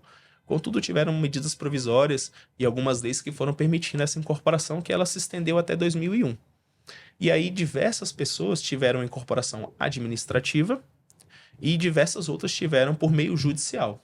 Quem teve a incorporação por meio judicial, com uma decisão transitada em julgado, está numa situação de que, demonstrando que você tem uma ação transitada em julgado, ou que você é filiado a uma entidade que tem uma sentença transitada em julgado determinando a incorporação, você está totalmente protegido. Nada acontece com seus quintos, eles não podem ser absorvidos. Já as outras 2 situações, eu tenho uma ação judicial em curso, mas não transitou, ou eu fui incorporado administrativamente, o STF, em 2019, ele decidiu no recurso extraordinário, se não me engano é o 63815 do Ceará, que quem recebeu essa incorporação administrativa ou por decisão judicial não transitada e julgada, sofreria um processo de compensação. Essa rúbrica seria destacada, transformada em VRD, e a partir do momento que você fosse recebendo algum reajuste salarial, iria compensando e comendo, né, esses seus quintos. Então, um exemplo básico. Eu tenho um vencimento básico de R$10.000 e a minha VPNI de R$1.000. Aí, supostamente, no próximo ano, eu recebi um reajuste salarial de R$500. Então, eu vou continuar recebendo R$11.000, que é a soma dos dois. Só que eu vou receber 10.500 de salário e a minha VPNI vai ser compensada para 500. Até o momento em que ela vai ser totalmente absorvida. Então, já é uma questão decidida, né, pelo STF. Agora, no ano de 2022 e 2023, os tribunais começaram a cumprir essa decisão do STF e a gente vem lutando aí com as entidades, os sindicatos e os próprios servidores de tentar localizar se eles têm alguma sentença sobre esse tema ou se você era protegido por alguma dessas entidades. Porque sendo protegido, você apresenta lá administrativamente de que eu era filiado na Anajustra, eu era filiado no Sindijus, que é aqui de Brasília que tem essa sentença, ou eu era filiado no Citraeng também, que é outro que tem essa sentença. Então, se você era filiado, né, ou se você era da categoria representada por qualquer uma dessas entidades, é possível você pegar a cópia dessa sentença, apresentar e falar que você estava protegido. Sendo reconhecido, os seus quintos estão totalmente protegidos aí até a sua aposentadoria. Não sendo o caso, o que a gente está verificando e a gente está tentando combater é essa compensação, porque como teve a lei agora que deu os reajustes, né, Gerardo? É escalonado em 4 vezes nos próximos 2 anos. os quintos das pessoas começaram a ser absorvidos, né? E a gente está tendo esse problema, uma questão já decidida no STF, né? Da questão da possibilidade de compensação. E o que a gente tem, de fato, é a tentativa de falar que a Ana Justra era representante das pessoas, ou falar que naquele momento você passou por um sindicato que tem uma sentença judicial desse sentido. Na minha perspectiva, nesse momento, são as únicas possibilidades de você conseguir tentar manter, né? Evitar a compensação dos seus quintos. Afora isso, realmente a nossa possibilidade de manobra é bem restrita. A gente tem tentado também na via legislativa, né? Tá até, houve aprovação da lei, né? Mas houve o veto, a gente está trabalhando para tentar derrubar o veto, né? E garantir que não haja a absorção, porque na verdade essa recomposição não descobriu nem a inflação, né? Então acaba sendo injusto com os servidores, né? Sempre tem essa discussão, né, Gerardo, de que demora a vir o reajuste e quando ele vem, ele não consegue ali compensar todo o que foi perdido, né, pela inflação, né? A inflação do nosso país não é fácil, né? Então, para você conseguir ter um reajuste que você consiga sempre manter o poder de compra das pessoas é muito difícil. E aí tem toda essa área, né, que é uma questão totalmente fora do judicial, né, que é a questão legislativa, onde o sindicato está trabalhando fortemente aí com diversas outras entidades, né, mas com a criação dos institutos, e conseguiu uma lei, né, conseguiu colocar um artigo lá que falou assim, olha, não pode mexer nas VPNs, está tudo certo, é tudo reconhecido, é tudo legal. E isso poderia, na nossa perspectiva, a gente colaborou na leitura e na interpretação dessa norma, isso poderia garantir acabar com o litígio de todas essas questões. Tanto essa questão da compensação de 98 até 2001, como também essa agora da GAI com a VPNI dos oficiais de justiça. Se essa lei fosse aprovada, como ela foi, ela acabaria com toda essa discussão. Infelizmente, ela foi vetada e agora voltou lá para o Congresso, que foi quem criou essa lei. Então, a gente espera que consiga continuar nessa pressão, nesse movimento forte, né, Gerardo? Para conseguir derrubar esse veto. E aí, na minha perspectiva, vai acabar com toda essa discussão da VPNI, vai ficar tudo certo, todo mundo protegido. Que a gente espera, vamos trabalhar muito para isso. Ótimo. E quais são porque assim, o escritório atende também, né, dentro da nossa ideia de cobrir integralmente as situações jurídicas dos oficiais de justiça, o escritório está atendendo também as questões particulares dos oficiais e dos seus dependentes. Quais são os principais temas que chegam lá dos oficiais de justiça? Assim, quais são as áreas do direito que mais são demandadas? Ótimo, Gerardo. Graças a Deus, a gente é um escritório que tem diversas áreas, né? A gente tem ajuda lá em todas as áreas, trabalhista, criminal, em todos os temas. São temas que chegam menos pra gente, só que a gente tem lá alguém que a gente possa recorrer, né? Porque, de fato, ninguém sabe tudo. E a nossa vantagem de ser um escritório com diversas áreas é a gente poder ter um especialista em todas as áreas que a gente precisa. Na nossa área lá que a gente cuida, o que geralmente chega são questões de direito do consumidor e questões de família. De família, assim, são variadas, né? Tem muita questão a respeito de guarda, a respeito de filha, a respeito de pensão. Infelizmente, alguns problemas de violência doméstica a gente já teve que tentar atuar para as nossas filiadas lá, tentar colaborar, tentar ajudar em diversos temas. E as relações particulares ali, né? Divórcio, que acontece entre essas pessoas das melhores formas. E esses temas de direito do consumidor e de responsabilidade, né? Então, a gente tem muita questão de delito de trânsito, tem muita questão de multa. A gente faz, de fato, de tudo. De um tudo lá, Gerardo. Questões contratuais, compra de apartamento. A gente de fato, uma escola. A gente brinca lá que quando a gente faz contratação de novos advogados, né, os advogados, eles passam lá no nosso setor para ele ver um pouco de tudo. Então ele aprende a mexer com todo tipo de tema, como é que é tratar com o oficial de justiça, como é que é tratar com uma pessoa que colabora, que participa, que traz bons processos para a gente poder tratar. Então a gente trabalha com todos os temas, o que basicamente a gente mexe, que nos toma mais tempo lá são essas questões de direito de família, em geral, e direito das obrigações e direito do consumidor. É basicamente o que a gente trata, né? Tem muito problema lá dos próprios oficiais de justiça em algum serviço que não foi prestado, ou algum produto quebrado, ou questão de contratuais, se a gente poder ajudar. A gente está ajudando lá um oficial de justiça agora que ele está tentando terminar de construir a casa dele, e aí houve ali um desentendimento com o empreiteiro, então a gente atua tanto de forma judicial, como dessas questões extrajudiciais preventivas. Então a gente pegou o contato, a gente chamou todo mundo para negociar, sentou todo mundo, conseguiu fazer com que a pessoa retomasse o trabalho e concluísse a obra. Então a gente tem de um tudo, Gerardo, de um tudo lá. E as principais causas é direito de família e direito do consumidor, que é o que a gente vem tratando mais rotineiramente lá com o pessoal.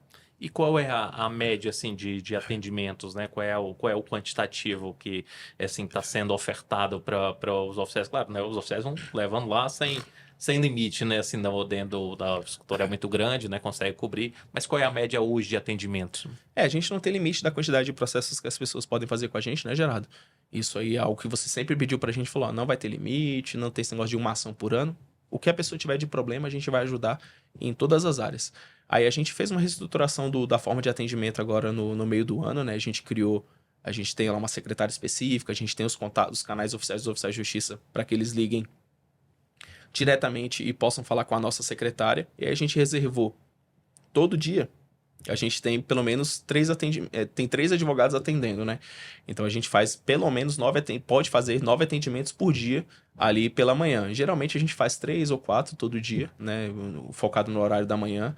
Alguma questão específica, tiração de dúvida. Então a gente acabou reduzindo o contato por WhatsApp, que era o que a gente fazia anteriormente. A pessoa me mandava um WhatsApp diretamente, ou para você, ou para mim, ou para algum outro advogado, a gente respondia. A gente preferiu focar nessa questão de condensar os atendimentos de forma presencial, né, para ter um atendimento mais humano, um atendimento mais personalizado para as pessoas.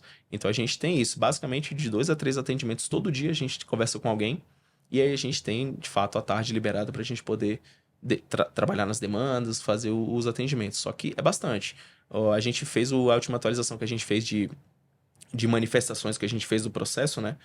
Lá a gente tem, só no meio do ano, né, até o mês 5, que foi quando a gente fez o último levantamento, a gente vai divulgar agora um novo no final do ano para demonstrar qual foi o condensado desse ano. A gente já tinha manifestado em mais de 600 processos diferentes, né, dessas questões. Então, tinha muitas questões administrativas também que esses requerimentos ou alguma questão administrativa diferente que as pessoas tinham feito, a gente tinha quase 100 já sendo feitas. E diversas reuniões, né, que a gente estava tratando. Muitas ações coletivas a gente ajuizou nesse ano, justamente em razão dessa questão de repetição de ações para a entidade coletiva. Então a gente deve soltar no final do ano agora um relatório com todos os entendimentos, só que assim, é muito trabalho. E é muito gratificante por causa disso, assim, as pessoas, é muita coisa para aprender, são muitas pessoas para conhecer. Então eu me sinto muito orgulhoso e satisfeito, né, do trabalho que a gente faz, de alguns feedbacks que a gente recebe positivo, de tentar dar o melhor tratamento para todas as demandas, né, deixar todo mundo feliz e todo mundo protegido, que é o nosso foco principal, Gerardo. Não, perfeito. Celso, te agradecer demais aqui por mais uma presença no Unicast. Assim, eu tenho certeza que nossa audiência sai hoje muito mais informada sobre as principais demandas dos oficiais de justiça, né? Então, você deu uma aula aqui hoje, assim, sobre todos esses temas. Então, a gente só tem a te agradecer pela presença aqui hoje e pelo todo o suporte que você dá para os oficiais no dia a dia. Muito obrigado, Gerardo. Foi sempre um prazer. Sempre que precisarem de mim, podem me chamar e entrem em contato, pessoal. Não, vocês não estão sozinhos, vocês não estão desamparados. Busquem lá o atendimento jurídico lá que a gente vai tentar dar o melhor atendimento para vocês possível. Muito obrigado. Obrigada.